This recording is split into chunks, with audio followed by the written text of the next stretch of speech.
All praises to Yahweh, Ba'ashem Yahweh Shai, Ba'ashem Rakakwadash.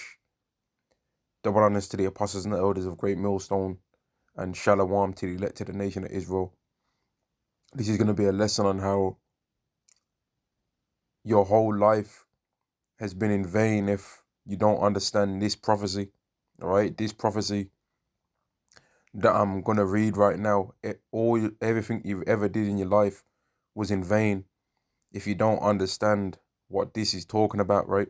If you think, oh, it's talking about some one particular thing and it's not talking about something else, and you end up receiving this thing, everything that you've ever did in your life has been in vain, man. Revelation chapter 13 and verse 16, and the cause of all, both small and great, rich and poor, free and bond, to receive a charagma in their right hand or in their foreheads. Let me go to the next scripture. And that no man might buy or sell, save he that had the charagma, or the name of the beast, or the number of his name, right? So if you have this, or if you are not certain in your mind as to what this prophecy is talking about, or if you think that, oh, it might be talking about this thing, well, then the chances are that you're going to take and receive whatever this thing is, right? So you have to understand and know what it's actually talking about, man. Because if you get it wrong, then you lose, man. And everything that you've ever did before that don't mean nothing anymore, right? All the times that you've got on your knees and prayed to Yahweh and prayed to Yahweh Shai, that's not going to mean anything anymore. All the times that you kept the Day of Atonement isn't going to mean nothing anymore, right? All your good works that you did prior are not going to mean anything anymore. All the times that you was brotherly is not going to mean anything anymore. All the time when you rebuked and was righteous in your rebuke, that's not going to mean anything anymore, right? All the time when you fed the poor, or if you was charitable, right, in whichever way you was charitable, right, that all the alms that you did, all the tithes that you did, isn't going to mean anything anymore if you get this particular prophecy wrong, right? All the time where you did anything that was good is not going to mean anything anymore if you are wrong about what this is talking about, man. And that includes me and anybody else, right? If you're wrong about what this is talking about, right, and you think, oh, it's an embargo, right? Or you think, that's always been around. The charagma's always been around. It was even around in the time of King Solomon. Or you think that the charagma is is interracial dating, right? Or you say that some people in the past, in the Old Testament, had the charagma, right? Or you try and mistake the word mark in Ezekiel 9 and 4 would be in the same word in Revelation 13 and 16, right? If you are doing all of these things, then all the things that you did before, right, are not going to mean anything anymore, because there's a specific judgment for taking this thing, right? And it's a judgment that you cannot repent from. And it's in Revelation 14 and 9. And it speaks about how the people that do receive the charagma in their hand or in their foreheads are going to be burnt with fire and brimstone in the presence of the holy angels and in the presence of the Lamb. So it's not a thing to think that just all the things that we've did are so righteous, man. Because if we're wrong about this though, and everything else that we did was right, we could have kept 612 laws, right? You could have kept 612 laws all the days that since you found out you was an Israelite, right? And then you take this, it's over. All that stuff that you did was worth nothing. It didn't mean nothing. Whereas there could have been somebody else that, as all of this stuff's coming to pass, and it's like been going the day of the Lord wrath's here, and they now realize, man, all these things that I heard are true, man. I'm not taking this. I'm not taking this. And then they don't take it. They're in a better position than you now, right? They're in a better position than you. And it speaks about that in Ezekiel 30, in Ezekiel 18, where it goes into how if a righteous man stops doing his righteousness, right, then all the righteousness that he did before is forgotten. And if a wicked man turns from his wickedness and repents, then he's going to be counted now for the righteousness that he's been doing, and receive mercy for the wickedness that he did prior to that. But when it comes to this thing right here, Revelation 13 and 16, and he calls of all, both small and great. So the small man isn't gonna just be the only one that's gonna have to go through this. The great man's gonna have to go through it too. Then it says rich and poor. So it's not just gonna be the poor man that's gonna have to decide whether they are gonna have to go through this. No, the rich man's gonna have to go through it too. And it's not just the bondman, the man in captivity, or the man that's in a servitude position that's gonna have to go through this. No, the so-called free man is gonna have to go through it too. They ain't gonna have no better position than anybody else when it comes to argue about this, right? But I would say this, that in certain cases, the man that's poor has got less reason to take it than the man that's rich, because the man that's rich has got a good life going for himself, and that's gonna be a snare onto him. Whereas a man that's poor is gonna be like, well, I was broke already anyway, so now actually in a better position, because now they might be able to go and just go walk into a shop that's got a bit of empty shelves and whatever, and just take whatever food they can find in there. Whereas before they might have not even had any money to do anything, man. And we saw that in March 20, when when a lot of people that had low paying jobs and was being made to not be going to work and was being given all of these free money from all over the place, they was actually in a better position, man, from that. Whereas a lot of these people that are so-called rich, that had own businesses and all of these things, they was catching hell, man. And they didn't know what to do. And they realized that all that money that they thought they had, it wasn't really worth that much. And they was in the same lines, right? In the same lines for free food as the people that they previously had mocked before, right? But they tried to justify it in their mind and make it like them being in that line is more righteous than everybody else being in that line, man. Just like how they're going to try and make an excuse in their mind as to why there's a reason why they're going to take the charagma, right? Oh, they wouldn't have took it if this, or they wouldn't have took it if that. But Yahweh's not going to hear those excuses. But for us as Israelites, anything that we've did beforehand, right, that we deem to be a reason why Yahweh shouldn't destroy us, right? And we think, oh, okay, this, because I've did this or because I've did that, right? That's the reason why I think I might get a chance at receiving mercy. If you take this thing that is mentioned in Revelation 13 and 16, all that mercy that he was hoping for, you are not going to receive it, right? All that mercy that he was hoping on, we are not going to receive it, man. And that's why even still now, the people that we've learned this Bible from, right? The source that we've learned this Bible from on the earth, that got it from the people that started everything that we believe in right now on this earth, right? And the doctrine that we believe in, even they say that they hope to be of the elect, because they understand that it don't take much to have your mind sifted to another way, man. Judas Iscariot didn't want to go against Yahushua, right? He didn't want to. When you read the scriptures, Judas Iscariot didn't want to go against Yahushua, and he was in the midst of men that are righteous. He was in the midst of men that are of the elect. He didn't want to go against Yahushua, but guess what? His role was to go against Yahushua, but that wasn't his choice, man. So even our apostles, they say in their mind, I hope I'm of the elect, because they understand that there's some people that people might have been thinking of the elect, and there's already been people that people thought, man, this brother's of the elect, man. And then it turns out that that brother was not of the elect, because now they're scoffing against Yahweh, right? That happens. That's happened, right? That's happened, man. And we read about it in the scriptures too, about people that seem to be righteous or started off righteous, and then they ended up going a path where they became wicked, man. Saul was one. Saul started off doing good, right? But then slowly you started to see him become wicked, right? Judas as well. He started eventually turning towards the side of wickedness too, man.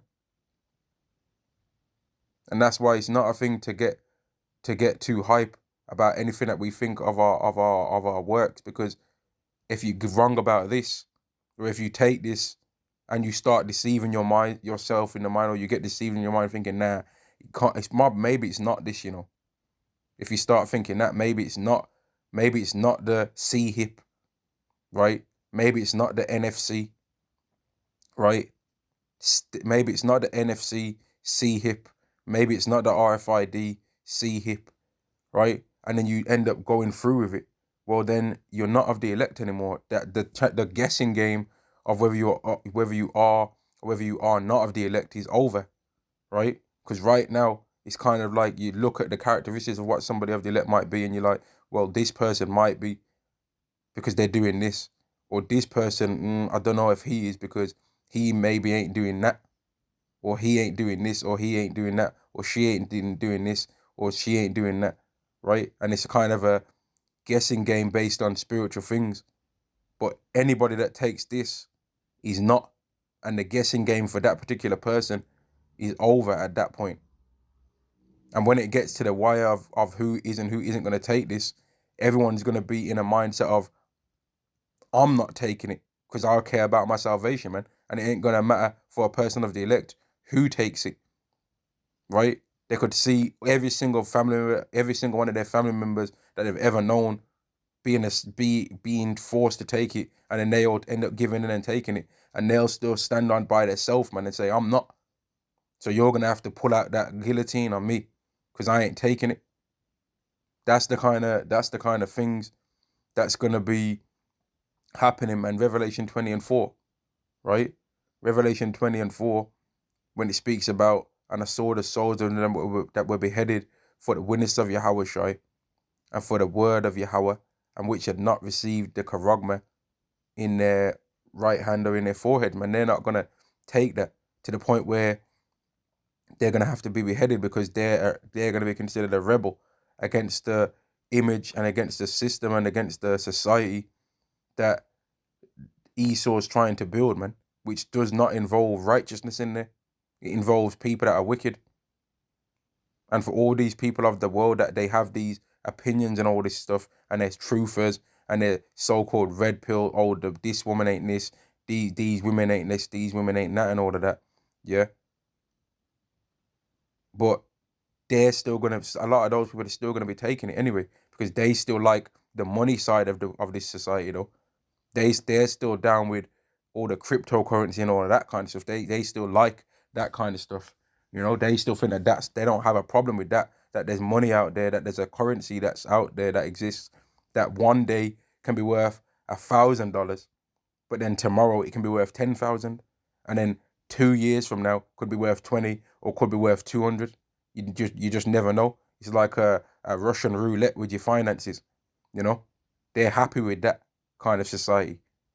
They're happy with that. They're happy to say that people are lazy because they can't make 100,000 a year when they don't know anything about that. They're not taking into account anything that's really going on behind the scenes. And then they'll say that stuff like racism don't exist, right? And you talking about it isn't going to make it change, but that don't make it.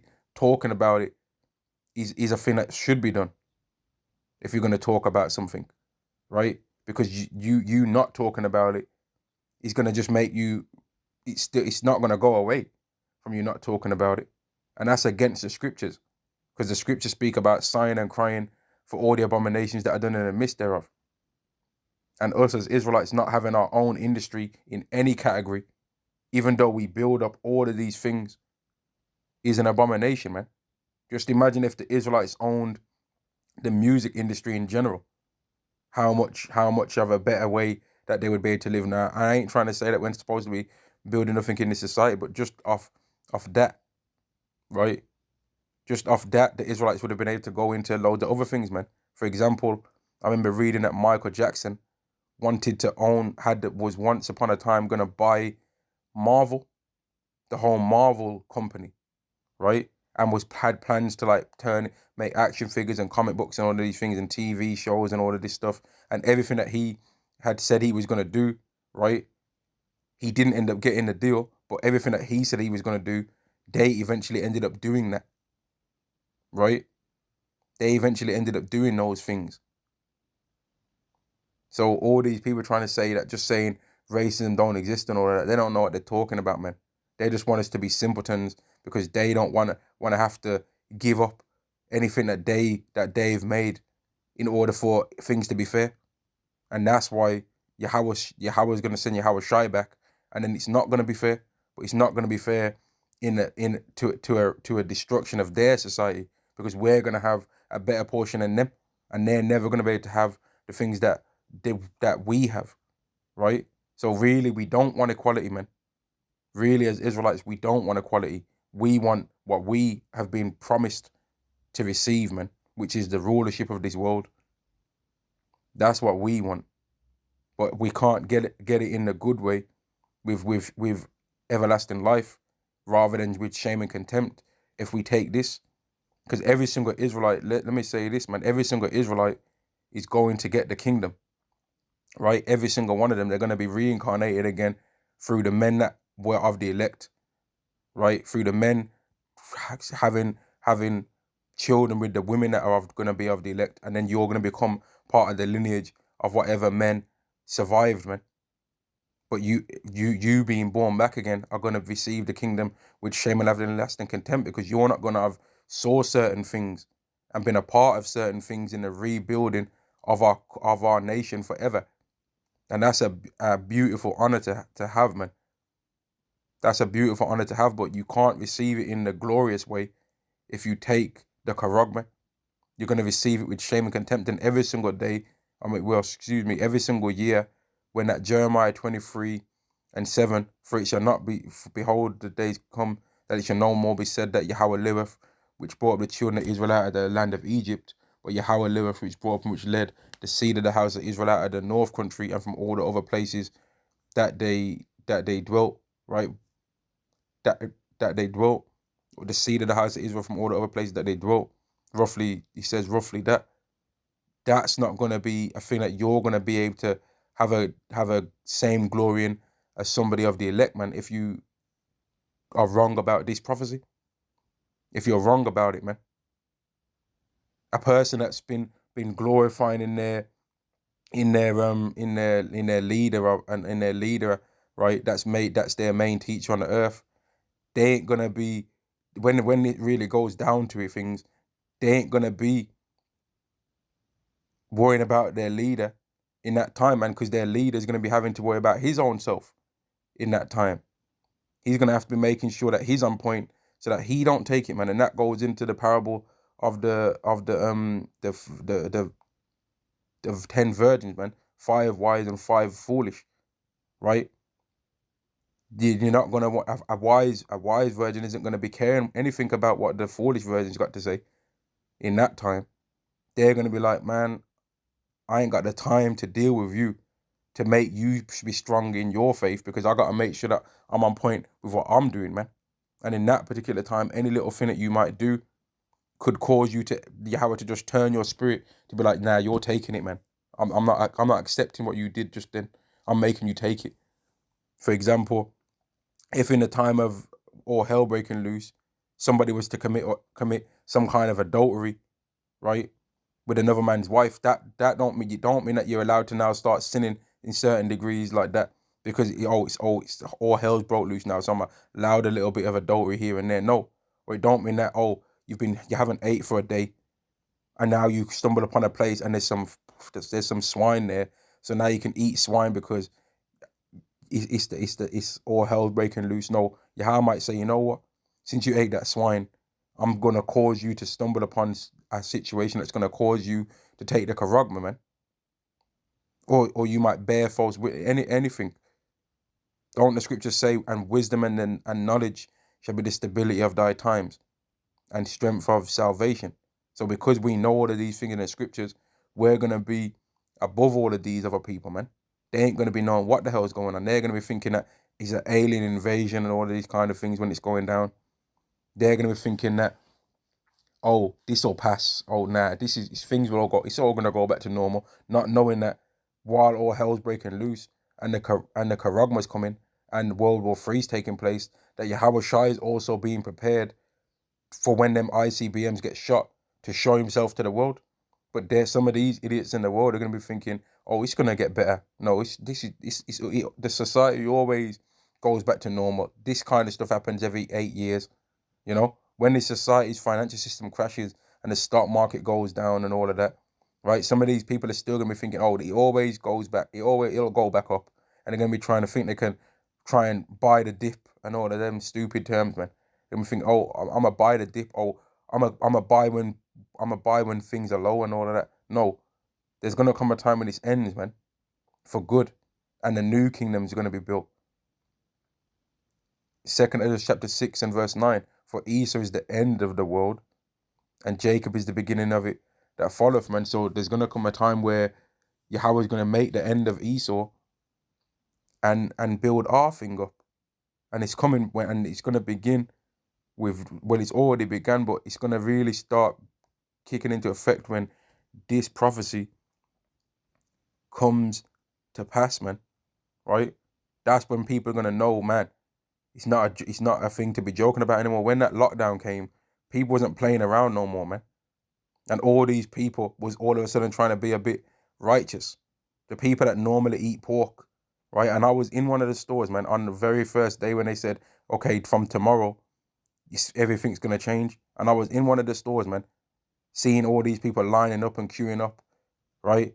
Seeing families pretending that they ain't together so that they can buy more food. Oh, love, you have a trolley and I'll have a trolley, and we'll pretend we don't know each other, but we'll walk around the store together and all of this. Seeing women scared as hell when they're coming out the store, thinking that men are gonna rob them as they're walking out with their trolley, right? Seeing people buying up and bulk buying up all the food, right? And storing up all the food and then having people arguing with people and looking at people sideways, right? Going past the meat portion and seeing that all of a sudden now people realize that pork's off because all the other foods was damn near empty, right? Everything else, chicken wings, chicken thighs, chicken breast, lamb roast, right? Lamb chops, lamb mutton, lamb shoulders, right? Beef mince, beef burgers, beef, anything, man. Beef, diced beef, all of that stuff was low to the point where there was like one packet of each item on the shelf, man. But the pork one, that was full to the brim. Damn near every single type of pork that people could want was all up on the shelf, man. But I thought these people love pork. Shouldn't that one have been gone too? So all of a sudden, these people wanted to try and come with some fake righteousness, man. And all of a sudden, these people wanted to start trying to talk about so-called conspiracy theories and all of that. And wanted to try and be about the Bible all of a sudden, and the Bible sales went up, right? But these people don't know what's in there, man. They've just heard things what Christianity tells them, but that stuff don't even exist in the Bible. And therefore, in their stupid, arrogant minds, all that they have to say is that they believe in some kind of Christ, and then that means that they're saved. But they're gonna realize that they're not saved, man.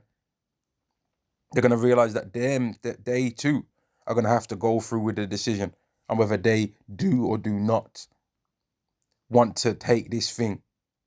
But they haven't had their health shaken up to the point of death, damn near to the point where they almost died.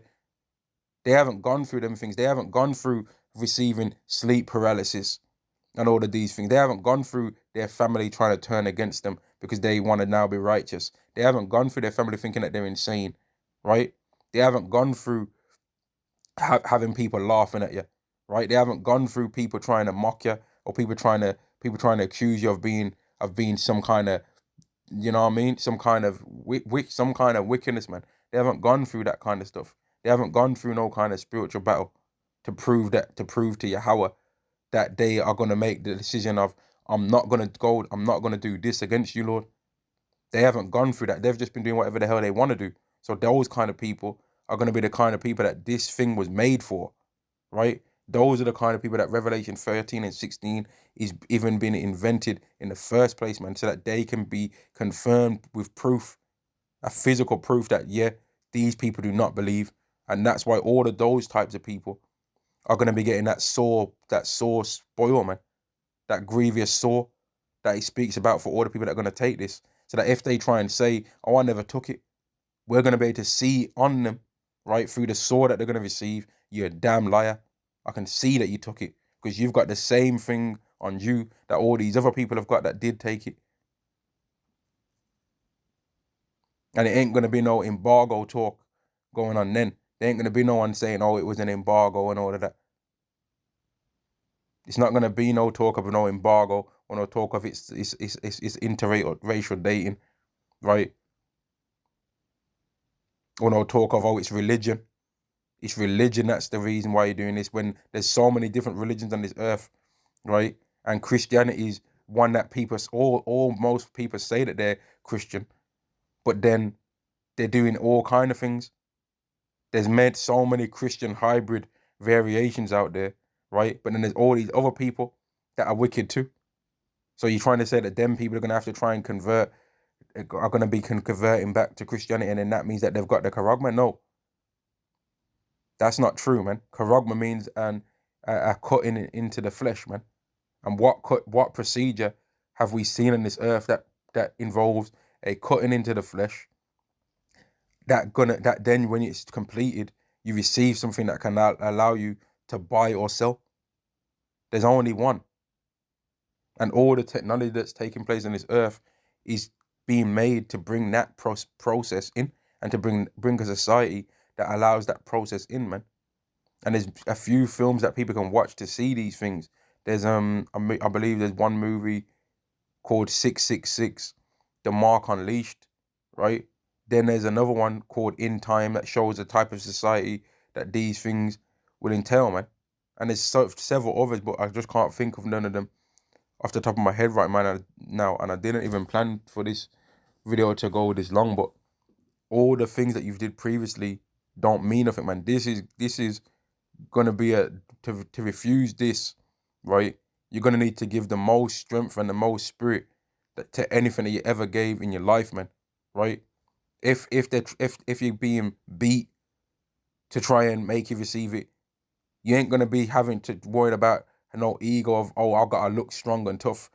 Even if you wet yourself because you don't want to take it, man. And I ain't trying to make it too dark of a video, but even if you wet yourself, man, rather to give yourself a bit more strength, and you're crying out, screaming out, praying to the Lord to give you a strong spirit to not take this. That's better than you trying to be I'm no coward, right? And I'm not scared of no needles, and then you end up with this inside of you, and then now you're dead.